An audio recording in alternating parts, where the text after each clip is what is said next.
That's it, summer sailing. We're just heading up into these outer islands. You can see the white sandy beaches. It's beautiful at the moment. Not too hot, a little bit of breeze, and the water is really clear. Like, you get sort of used to it being so brown in those rivers, so it's really nice coming out and getting into that crystal clear blue water. What's going on in there?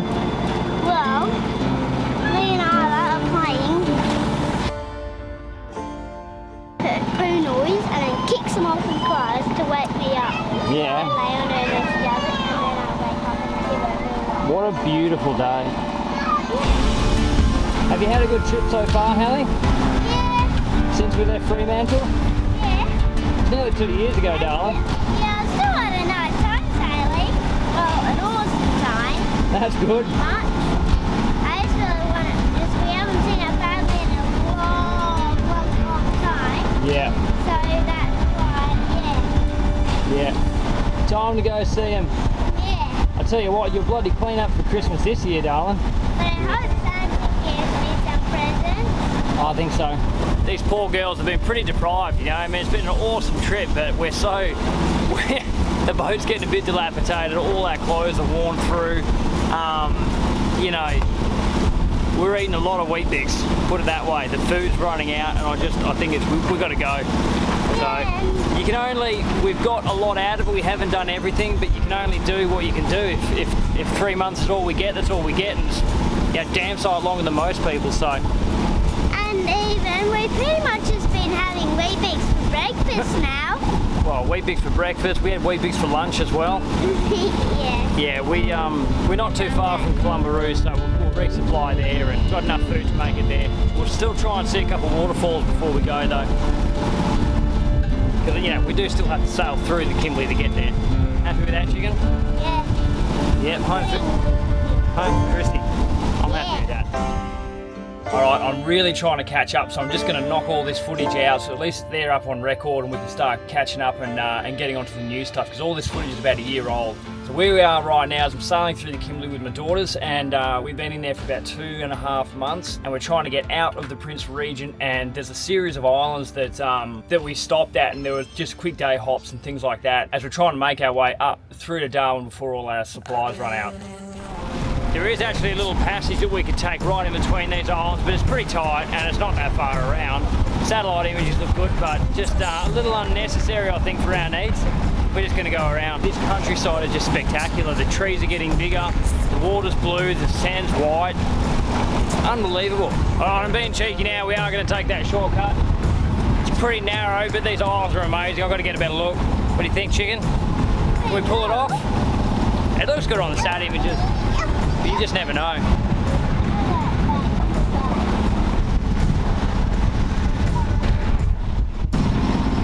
You know, when I think about how I go about making decisions to go through channels like that and in between places that are a bit tight or shallow or anything of that nature, you know, it really comes down to an alarming amount of positivity. I've got a fair idea that it's going to be okay, but I'm also, if it doesn't work, I'm all right with that too, you know. Like if I start getting the feeling that the depth is jumping up and it's not what I thought it was going to be, I guess, you know, it won't be nice, but certainly a situation I can deal with. And I think just repetitively pushing what you're comfortable with really changes what you're willing to take on, because the more you push that a little bit and a little bit and a little bit more, you become more confident in your ability to deal with things if they do go wrong, you know. And maybe that's just because I've dealt with a lot of things that have gone wrong, you know. There's always a way through it, until there's not, because a lot of people do sink boats. So far, yeah, we've had a really good run, and we've had some horrible things go wrong, and I think that's where you build your confidence to do things like this, because we definitely didn't have the skill set before we got to the Kimberley. This is something we've developed in the Kimberley, and now I actually feel like a really competent, capable sailor. And I don't think I felt that before, you know. I still felt like I was at the mercy of the sea. And maybe I have just spent too much time in good weather and I'm about to get flogged, because I'm starting to forget.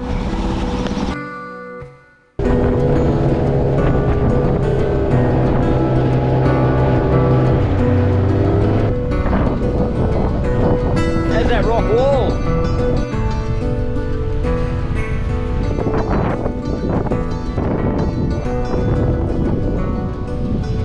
What's that you got there, darling? for me, thank you. Look at that. I might just shorten it a bit. Is that all right? Oh, Yep. Oh, shorten him. yeah. Oh, no. No, it's perfect now. Look. Perfect walking stick. Yeah. Walking sticks all round. I remember making endless walking sticks when we were growing up. Yeah, here, I'll take him. Leave him there. Good job.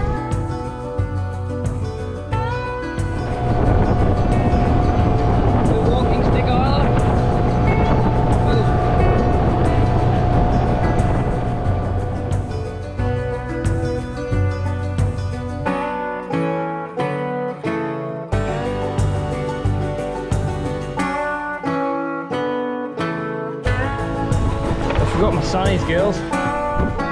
It's gonna be a bright morning, no sunnies. I've got my walking stick from yesterday. Rock and roll, girls.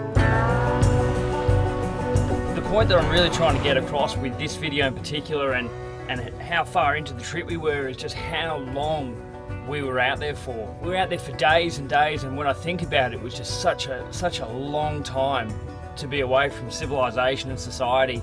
And especially once the boats were clearing out for the season, it was such a unique experience, and we almost relearnt like a whole other way of life and a way of operating. But it was just moments upon moments upon moments, just so.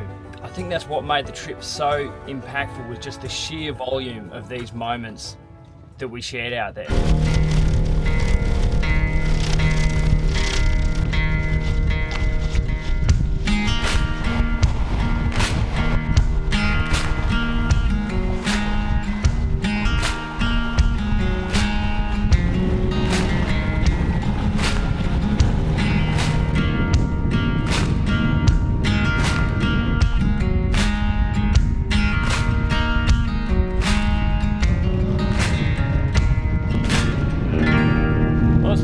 Point, but it's going to give us a bit of shelter for tonight, so we'll make our way down to the Boab tree tomorrow. Yeah. Nah, shop's not for a long time, chicken. Right. So we've got a rope wrapped around the prop, and I'm going to have to dive on it because we can't stay where we are because there's probably a storm coming. Hallie, you're on the GoPro, so we don't have a choice. I might take a few videos.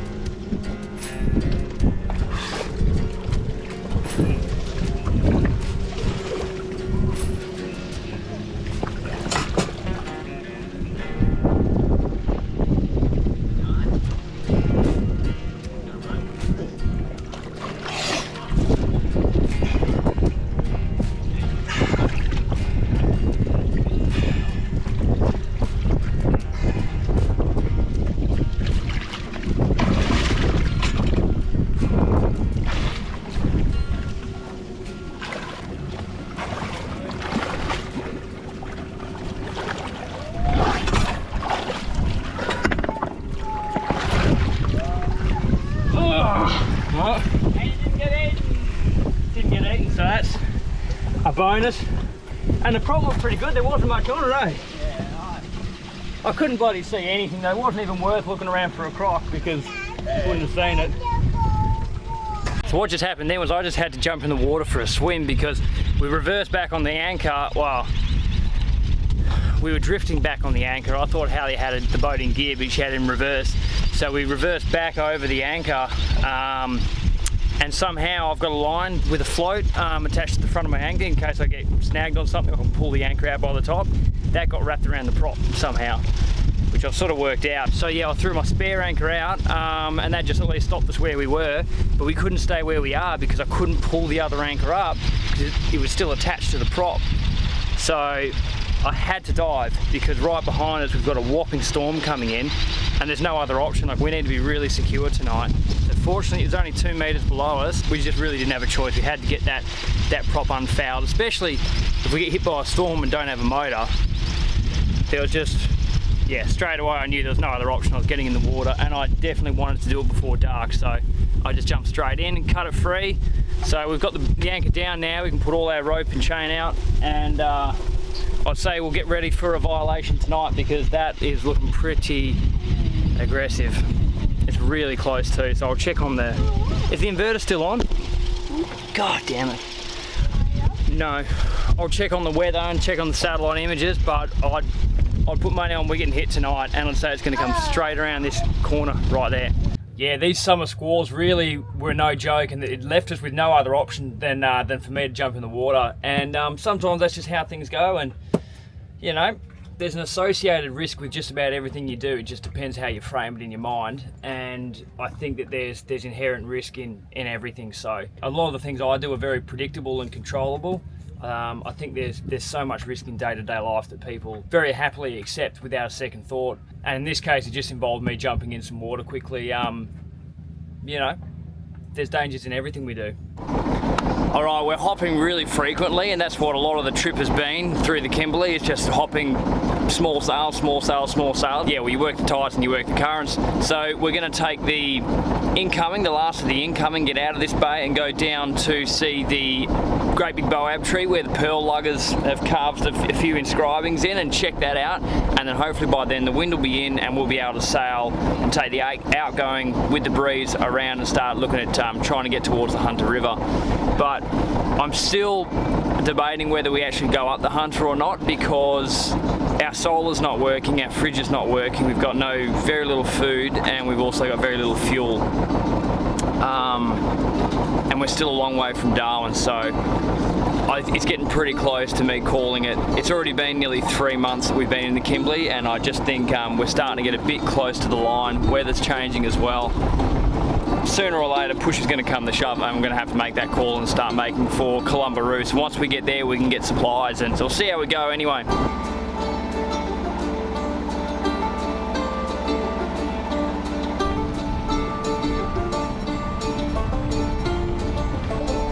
Thanks, Alan.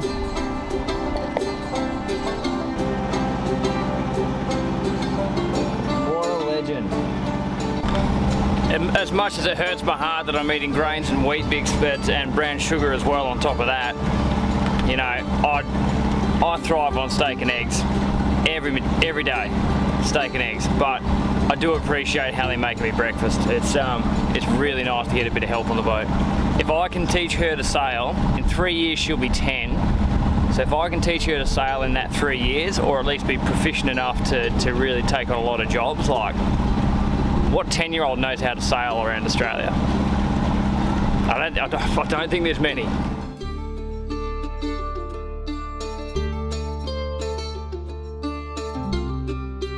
We're just arriving now at Careening Bay. There's a great big Boab tree here that some of the pearl luggers carved some initials into. Hopefully we can jump out and have a quick look at the tree, and then catch the afternoon tide and breeze back out and heading towards the Hunter River. I think tomorrow, or possibly the next day, we're going to call it and just start heading to Darwin, or heading to Columbaroo to get supplies.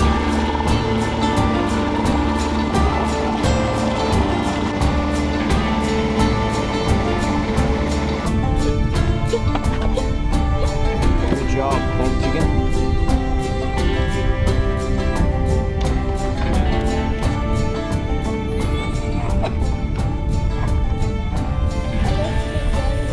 Job. Full Jerry too. Yeah, let's put that there.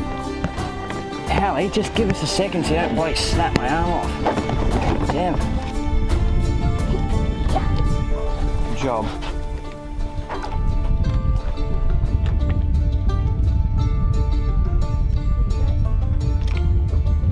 Perfect. Yeah, you ready? Yeah. The island's not dressed. Yeah, I know, I'll go do it now.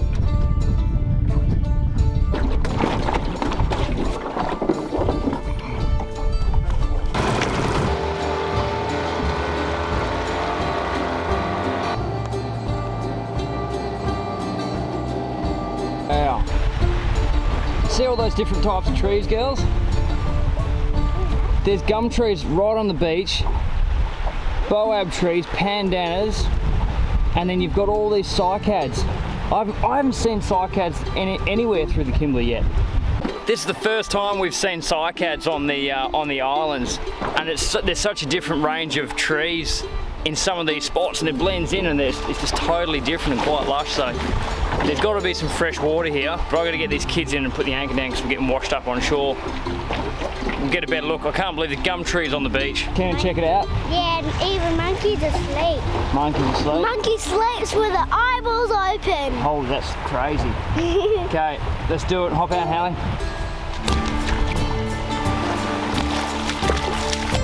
Isla, this way, darling. Definitely dog footprints. Either someone brought a dog here, or that's a dingo or a wild dog. Wow. Do you recognise these cycads, Hallie? These here are the pandanus, and they're pretty, they're a good sign of fresh drinking water. What's that? Yeah, so, yeah, Nana Kay and Opa, they've got a whole nursery full of cycads. That there's the male seed pod. So you can actually see if you shake this, see all that dust that's coming out? Yeah. If you shake them, that's all seeds and they pollinate. So what you can do is if you find a female, you get that cone and you put, the females have got this really big bulbous, yes, chicken, yeah.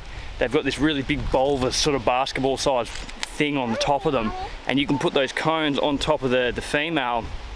I guess it's like a massive ovary, and that'll actually pollinate, and you can and you'll get seeds from that and grow. You can grow more cycads from seed, but it's a very involved process, as you can imagine. Look, there's the seeds in them. Look. Yeah. Look, they're all the seeds. That's them. Yeah. So that's what Opie and Nana Kay use to pollinate more cycads.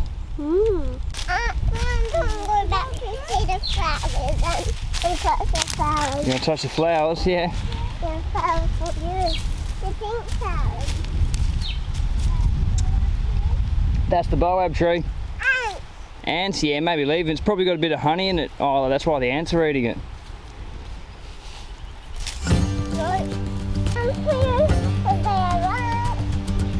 Too many ants on them.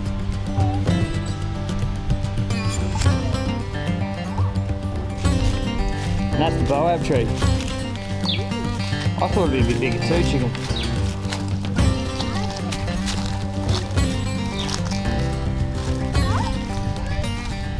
You're alright, they're only little, come on. It says the GP Amao. Oh, it's not that old. Pretty amazing. Amazing spot though. 2 big seed pods. Yeah. And one Two big baby Boab. one. Pick them up again. Look. 2 big ones. Yeah, 2 big seed pods. And there's a baby Like one ghoulies. here. Sheep's ghoulies. And baby one there. Yeah. So you can actually, the Aboriginals also crack these open and they eat the, oh these are a bit, hang on. Yeah, they eat this stuff on the inside. I mean, I think it's an acquired taste. Would it be good to eat now? Yeah, try it. I'll try some. There you go, Isla. That's it. No thanks, I've had it before. Not for me. Alright, we're gonna head off and see if we can find the others. Come on, chicken. Go away! There's those green ants everywhere. So when the bushfires come through, they clean off all the dead leaves, and then you get these beautiful new flushes come through. And look, this one here is a cycad, a female cycad that's been pollinated. And you can tell because she got fruit. So that's the nuts. I want to get one. No, they're attached. They're reproducing, chicken. So it'll kill all its leaves. All these leaves just come straight off, and it'll drop its seeds. They'll hang right down, and a new flush will come out over the top. And you have these beautiful. Look, there's another one up there. Another seeded one, but yeah, when those fresh leaves come through, they look amazing, especially when the previous ones have been burnt away. Looks like the boats are pretty safe out there. Come on. Ants. There's another Boab tree. Oh wow, this big fat one. Look at that one. Big fat Boab. Whoa, actually, you're right. Yeah. That one. So these boabs are actually a succulent, so you can cut them right back. You can cut all the roots right back, and then all the branches and everything, and they'll survive for months upon end. You know, you can cut them right back to the bare. You know, same as you would any succulent, you can cut them right back to just the bare basics, all these external branches, and chop them off, and that's how you transport them. Oh, that looks a bit better. That looks like the main one. The other one had 2012 written on it. Oh, really? yeah, there's one just there. Right. I was like, that's not that old, you know. 2012. Even that one says something on it. Whoa. Wow, that's pretty impressive, eh? I got a tiny one. Wow. You can have that in your muesli. What do you think, Hallie? Actually, What's that? it's actually for you. Oh, thank you. You guys eating the nuts? Oh, that's good to say. We're looking up the history. Do you see all the dingo footprints? What? Dingo, yeah. Oh, awesome! Well, you did. I got 2 seed pods. 2 seed pods. Look at that. Little letterbox in the side. So happy with the 2012 letters. Right, it is stinking hot, so we're back on the boat. The reason it's so hot is we don't have the shade cover over the boat. Normally it's really cool inside because we've got this big, thick blue canvas cover. But we don't have that up at the moment because we're sailing. So we found the Boab tree, we had a little look around, and it's time to leave Careening Bay. We're going to leave Careening Bay and head up to the next spot, which is, I don't even know. What do? We go around Hardy Point, around the back,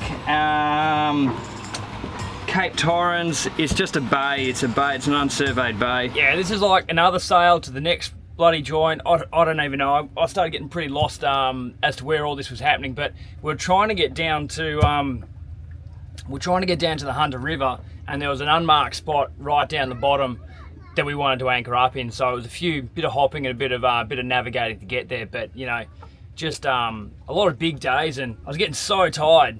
And then, you know, after the day's sailing's done, it's straight back into dealing with the squalls and the storms at night. There's no rest. Let's go, bro. Yeah. We desperately need some fish. We've run out. And I believe we've got a mackie. We've got a shark. Fucking shark. Oh, Hallie. Damn.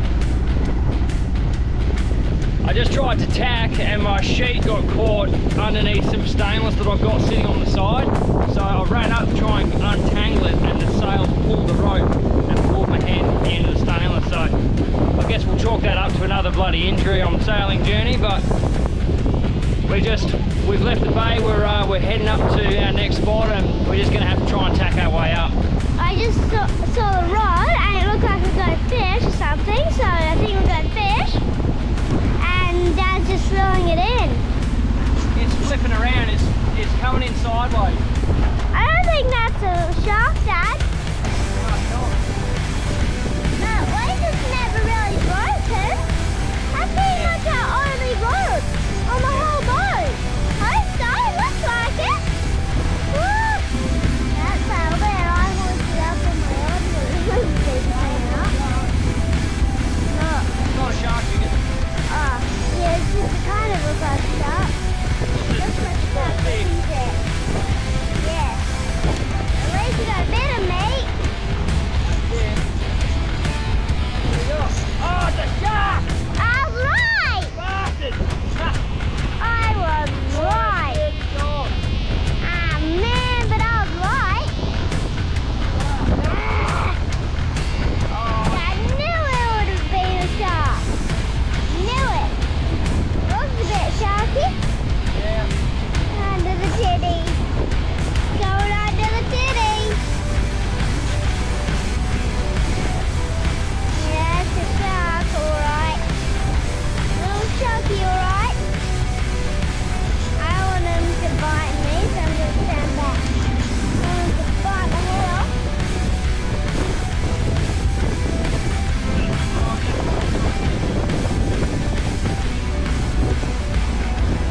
I didn't say train, I said terrain.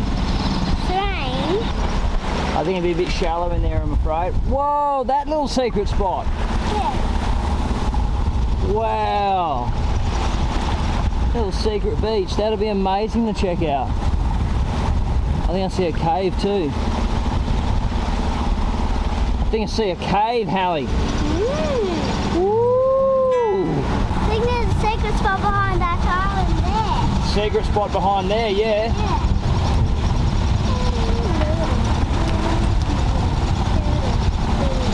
That's amazing. How's those beaches?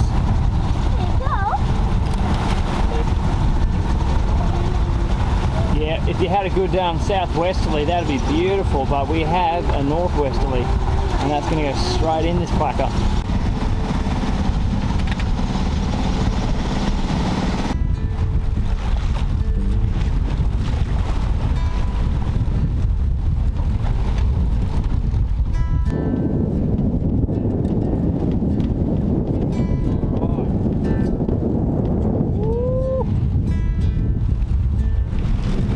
We're just honking in. We're going to nip in between these islands so we can get down into the anchorage, but there's definitely a lot of wind around.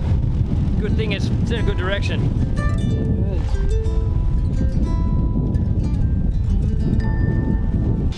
Well,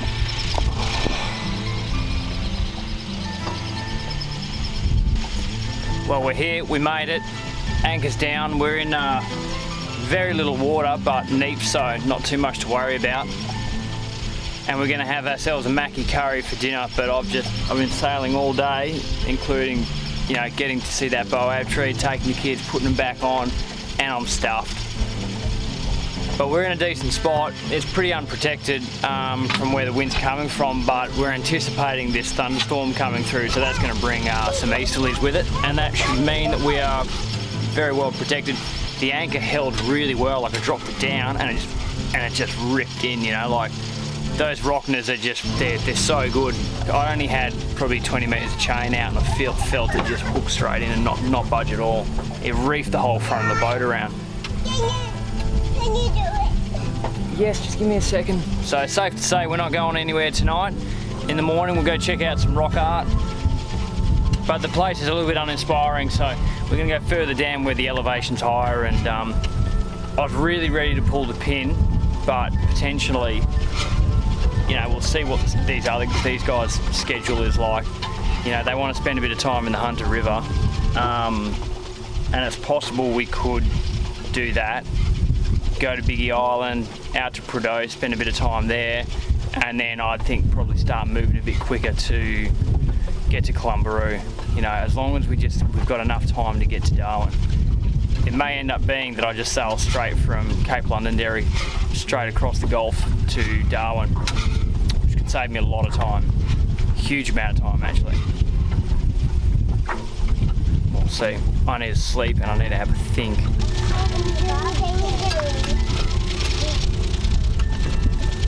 Thanks for that, chicken. Can you come and wash these dishes though, and I'll start dinner?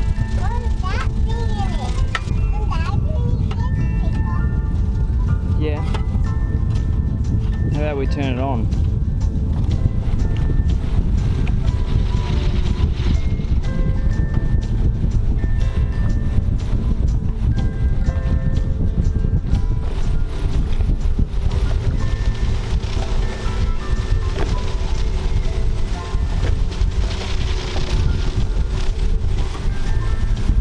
When this lightning starts, it's just non-stop, continuous. Boom, boom, boom, boom, boom.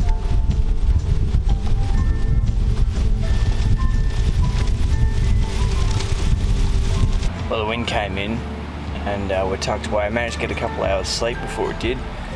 And fortunately, the way that we were anchored, we've got a nice bit of shelter and we're sitting really soundly.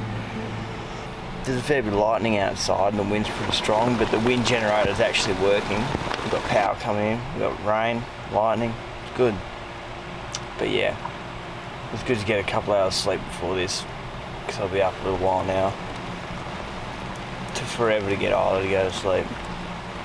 Knowing full well that this storm was coming, I knew I'd be up. I was so tired. You know, after sailing all day, and then cooking for everyone, cleaning for everyone. You know, I'm so lucky that Hallie helped me because, oh god, it was so hard, you know, and I can barely even scratch myself. I'm so tired I can't even scratch myself when I go to bed. And then Isla's, you know, whatever her needs were, but she's asleep now, thank God. They're both asleep and everything's done. Maybe I'll try and go back to sleep. Things were really drying up at this stage, so there was a few different options for rivers and things that we could check out, but on the sat images a lot was showing water that didn't have water anymore just because it was so late in the season, and that just meant checking each one and seeing what water was available.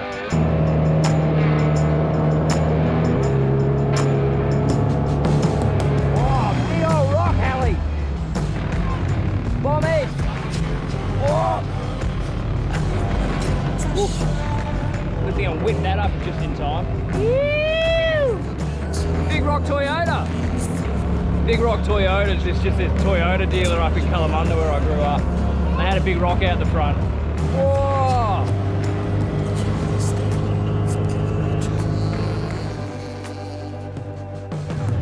Oh, that bomber, yeah.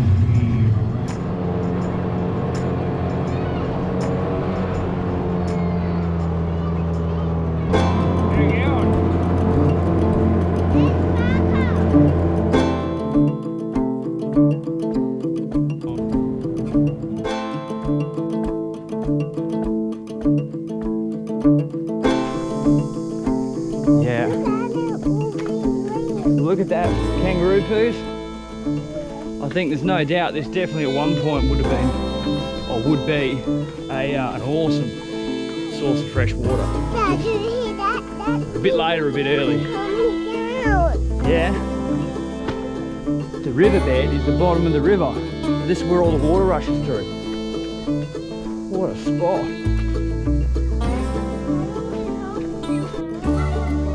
Yeah. Rocky Balboa up here. Look at that. Chasm, Hallie. Bit of a misuse of the word chasm. Above you, chicken. Big hole. Find any frogs? Oh wow. Yeah. Went up, Isla? Yeah, a little bit. Yep.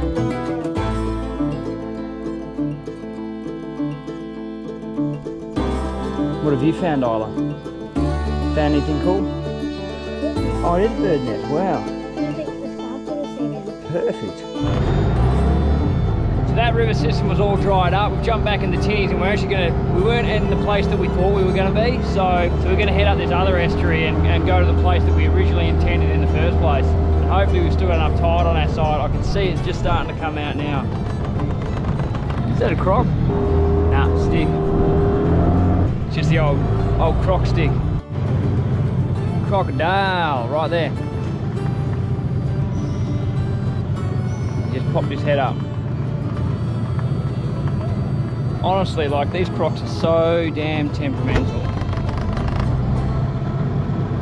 They'll come and have a look at you, and then they just disappear underwater. You don't see them. It's a bit annoying. They're quite shy. There's a full-blown forest in there.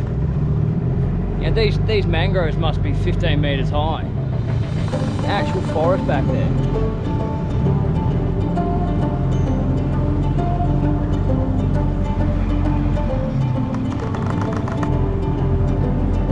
Like that. Wow. We're hoping it might be a bit deeper coming up here, but looks like it's going to be shallower. What was it? What was it? A butterfly. Oh, butterflies camouflage. Wow. That's running water.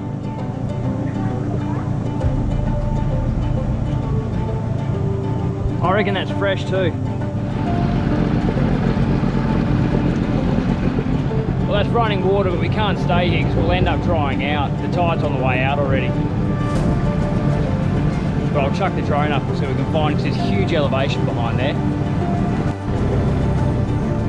That is absolutely epic up there, but we don't have enough time with the tide, so we're going to come back tomorrow morning on the incoming. Don't! Wait! Don't! Look at all these cool leaves. Yeah, mangrove leaves. Yeah, they're the roots of the mangrove.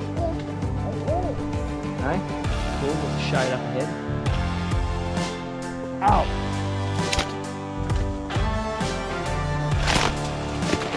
The opening. There's the mangrove water getting pushed down by all the fresh water. Check it out, Hallie. There's heaps of drinking water that you can swim in. That's right. Yeah, that's still very how you going.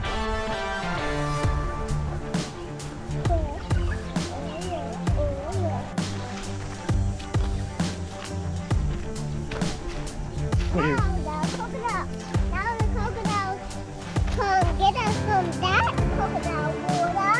Yeah. But you Mangrove jacks. That one over there. Big fatty. Barrow over there. Is that a barrow, is it? Oh yeah, look. Whoa! I would eat you. Wow. Man, that's freaking lunch for me, eh? Damn it. Up you go. There's all those, it's where all those white cockatoos have been living. Hollywood George. That'll be drinking water, right? Don't you think? Look up here. Look up here. Let's go to the waterfall. Yeah, that'll be drinking. These trees.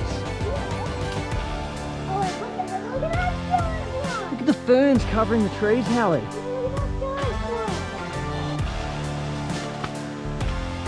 one. Look how clean that is.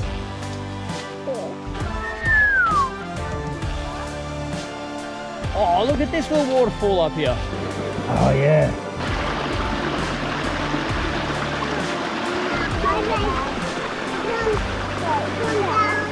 Oops. Whoa.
off the old Hallie.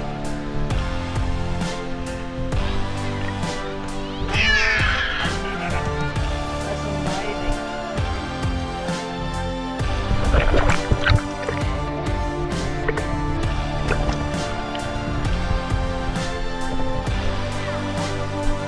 Right. That one.